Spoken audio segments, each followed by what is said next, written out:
Hello everyone. Well, this is the first in a series that's going to be going on all year. These are horror books that I think are must reads. Now, of course, when I say that, what I mean is that I enjoyed them so much that I think you should also read them. But of course, with everything, opinions are subjective. So not every book in this series is going to be for everybody, of course. But when I read a book that just captures my imagination and gives me that good feeling inside my tummy there, I can't help but share it with you guys, and hopefully you enjoy them as much as I do.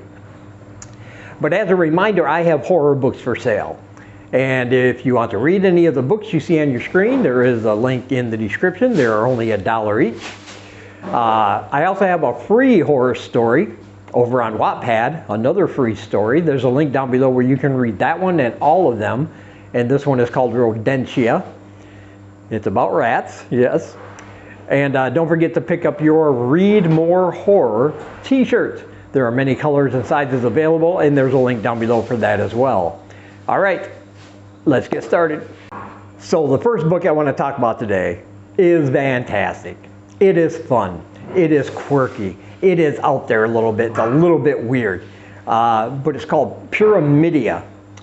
This one is coming out next month, but there will be a pre-order link in the description, of course. And this is one I think you absolutely want to read. It doesn't have a lot of blood and gore, but it doesn't have to, because it more than makes up for it with the narrative and the characters. And basically, this is a horror satire. And this author takes a finger and points that satire directly at these multi-level marketing pyramid scheme companies as the background. And one of these companies in this novel may be harboring a cult of female vampires. What a great concept, I thought. And this is about a woman named Harriet. She moves to a small town to become a teacher. Right away we know this story is going to be kind of out there and fantastic, because the house she moves into, the house she's renting, is haunted. But it's not haunted like blood's running down the walls and things are coming from underground trying to snatch her up or anything. This is more of a poltergeist light kind of thing. She throws something in the garbage and it's on her counter the next day. Occasionally her front door will just open and close by itself several times while she's sleeping on her couch trying to rest. But this isn't a haunted house book, because despite the fact that her house is kind of musty and she doesn't really like being in there that much, and it's haunted, of course, she meets her neighbor. Her neighbor is into a pyramid scheme clothing line called Mary Jane, which she at first mistakes this lady for being the neighborhood drug dealer because of the name Mary Jane. But no, it's a clothing line, and hideous clothes as far as she's concerned. Now her neighbor is trying to get her as a distributor for this clothing line, which she doesn't want to do. But her neighbor is a nice lady. She's trying to befriend Harriet, because Harriet is kind of socially awkward and she's kind of bookish. But her neighbor is kind of ditzy and kind of oblivious to the fact that she's involved in this pyramid scheme. No matter how much Harriet tries to point it out to her, she's just dedicated to this cause. There's another pyramid scheme company in town, one of those wellness companies. This one's called Serenity, because they sell a health and wellness tea. And unlike her neighbor, these women are all, they just exude that wellness concept. You know, they have perfect skin and perfect hair, and they're low-key and subtle compared to the brash over-the-topness of her neighbor. And her neighbor's like, don't drink the tea. Something is wrong with those ladies, don't do it. But she keeps trying to get Harriet to join her company, and pretty soon they have kind of an argument and they separate. They go their separate ways. And Harriet tries the tea, and sure enough, it works. She is feeling great, and she soon becomes addicted to that tea, where she has to drink it in the morning. She's drinking it all day at her job. She's drinking it at night, because it's the only thing that makes her feel better about herself, living alone in that old musty haunted house of hers. But then some pressure is going to be put on her to sell the tea and distribute the tea, and pretty soon she gets the feeling that something is wrong with these ladies. And then her neighbor that tried to warn her away from the tea, she goes missing.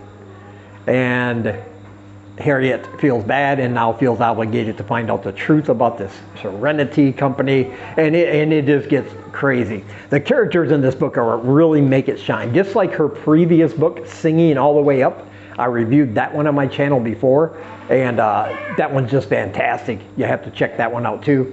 But just like that one, the characters in this one really make it shine. These are all quirky, they're over the top. Everybody from the neighbor to Harriet to Harold, who is a slightly inappropriate, problematic gym teacher at the school where she works. But they're a wonderfully realized, well-written, and they really make this book shine. I can't recommend it enough. It does not have a lot of blood and gore, but it doesn't have to. The concept is great. What's going on with these pyramid scheme people is fantastic, and the satire in there is spot on. And I can only highly recommend it to you. And like I said, there is a pre-order link in the description. And next we have Eye of a Little God. This one is also kind of out there and weird, but in a more very brutal kind of way. Let's put it that way.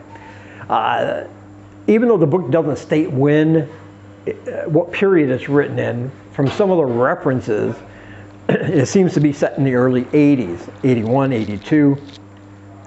And it's about a man, a drifter, a loner, who came back from Vietnam. He saw some things over there. He's got PTSD.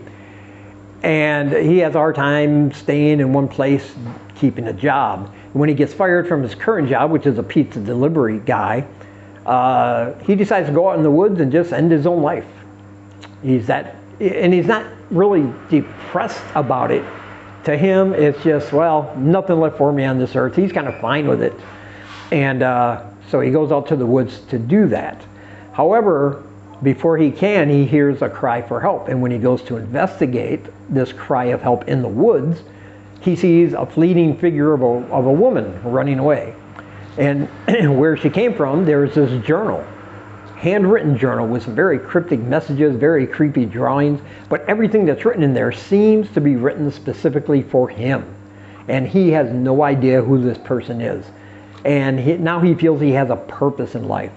And so he decides to postpone offing himself to rescue whoever this woman is, because it seems like in these messages that she is directing toward him, she is aware of him and she wants him to come and find her. But this is going to lead him on a very tragic trail where he's trying to find answers, but every clue in that book that leads to another person or another situation ends in more questions or just comes to a dead end. And throughout the book, he's debating whether he's on the right track, if he's just reading things into this. But he's going to find a multi-person mystery kind of deal going on, because what we know is that this woman was real and these things written are very real, but they don't seem to be leading him anywhere, which causes a lot of frustrations. And along the way, he's going to kind of make friends, sort of, with certain characters. And one of those is going to be the caretaker of a hotel where he believes this woman works as a maid, even though the owner denies it and kind of kicks him out when he's asking too many questions. And the caretaker, he's very odd as well and very reserved. And he can speak, but he really only writes things down. He doesn't really like to talk. And we're going to find out all about him as well. He's our main protagonist is the one trying to find these answers, but this character of the caretaker, he is almost like a main character in this book as well, because at the explosive revelatory end, and it is a revelation when you find out exactly what's going on here, he's going to play a major role in what happens. And it's just fantastic. This character finds himself involved in things that he can't explain, like a missing woman who he finds living in a tunnel, like a sewage tunnel underneath the city, and she is practicing magic by herself, and she's turning herself into a cat.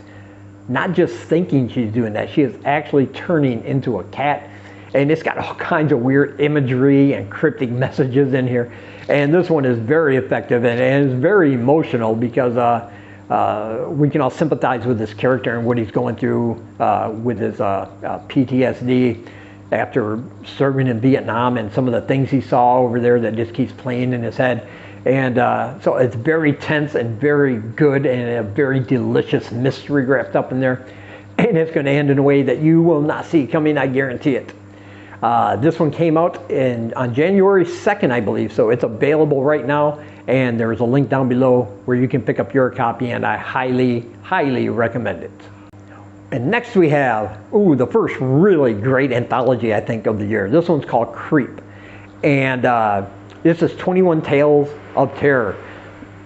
It's a single author anthology, and I reviewed Kevin's last anthology, which was based mainly on nature horror and things like bugs and insects and animals and Bigfoot and things like that. And this time he's going deep into the mundane.